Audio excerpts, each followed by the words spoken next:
और वह गुरु को गिनाता है कि गुरु जी आपने कहा था ये मंत्र करना, मैंने 1.25 लाख मंत्र जप किए, 5 लाख मंत्र जप किए, आपने कहा था, हमने यज्ञ किए, देखो परिणाम नहीं मिला। गुरु तो गुस्सा कर ही नहीं सकते। यदि गुरु भी गुस्सा करने लग जाए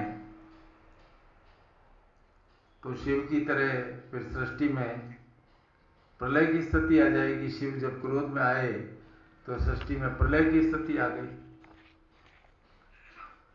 तो गुरु अपना गुरु पद धारण करते ही क्रोध को हटा देते हैं और वह शिष्यों का जहर ही कह दो, विष ही कह दो के ग्रहण करते रहते हैं, क्योंकि गुरु को मालूम है कि ये शिष्य ही हैं जो उन्हें हृदय से सबसे अधिक प्रेम करते हैं, प्यार करते हैं, उनके प्रति श्रद्धा रखते हैं, उनकी भक्ति रखते हैं।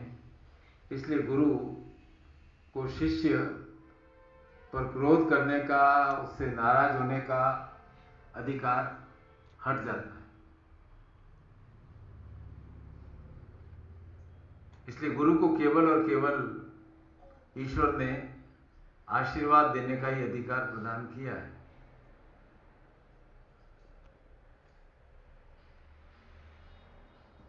कि हरि रूठे और ठौर है, शिव रूठे और ठौर है, गुरु रूठे और ठौर नहीं, तब शिव भी नहीं बचा सकते। लेकिन लिखने वाले ने यह नहीं सोचा कि गुरु कभी क्रुद्ध होते ही नहीं है। गुरु हमेशा प्रसन्न भाव से आपकी छोटी छोटी बातें सुनते हैं और आपकी कामनाएं भी बहुत छोटी छोटी होती हैं। मैं पढ़ाई में पास हो जाऊं, मेरी नौकरी लग जाए, घर में 2 बच्चे हो जाएं, प्लॉट लिया है, घर बना दूं, थोड़ी पैसे की तंगी है, थोड़ा पैसा ज़्यादा आ जाए, बच्चा पढ़ नहीं रहा है, पढ़ने लग जाए। मतलब आपकी सारी इच्छाओं को मैं देखता हूँ तो मुझे लगता है कि बहुत छोटी छोटी छोटी छोटी छोटी छोटी इच्छाएं हैं। 15 साल बाद आप सोचोगे, अरे यार मैं इतनी छोटी छोटी इच्छाएं रख करके गुरु के पास गया था कि मेरी ये बात पूरी हो जाए, ये बात पूरी हो जाए, ये बातें तो अपने आप पूरी हो गई। पर तब आपको लगेगा कि जब मैं गुरु के पास गया तो मुझे बड़ा उद्देश्य और बड़ा भाव रख करके जाना चाहिए। आप अपने बारे में कभी विचार नहीं करते।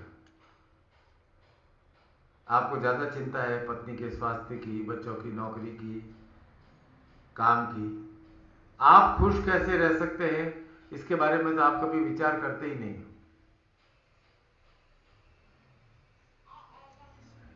जिस दिन आपने अपने स्वयं के आनंद के बारे में सोचना प्रारंभ कर दिया तो आप आनंद वितरित करोगे।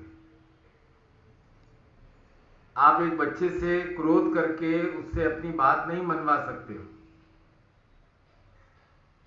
आप क्रोध में आ जाते हो, ऑफिस का क्रोध घर लेके आ जाते हो और बच्चे को एक चांटा मार देते हो, पत्नी पर गुस्सा करने लग जाते हो, पैर पटकने लग जाते हो। कहीं का क्रोध होता है कहीं उतारते हो। और उतना का उतना क्रोध यदि पत्नी भी करने लग जाए तो बच्चा विचलित हो जाएगा कि मेरे घर में तो कलह ही कलह चल रही है। तो उन्नति किस घर में होती है? जिस घर में कलह होती है या जिस घर में प्रेम होता है? किस घर में उन्नति होती है? प्रेम मालिक। तो इस घर में प्रेम का वातावरण करने के लिए एक आधार चाहिए। स्वयं भी आदत डाले गुरु पूजन की और बच्चों को भी सिखाए। आपको देख करके वह भी सीखेगा और अपने व्यवहार में सदैव और सदैव सत्य रहे।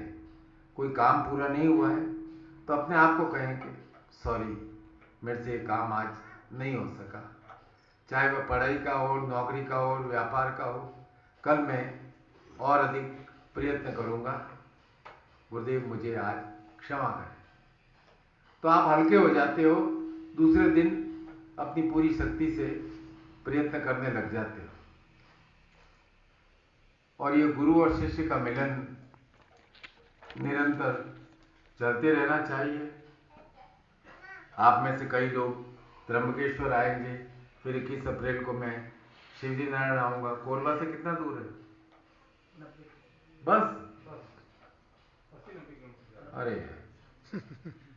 तब तो आ ही जाओगे। 2500 किलोमीटर चल के आ गए तो 90 किलोमीटर तो आ ही जाओगे कि नहीं आ ही जाओगे? आएंगे गुरु जी।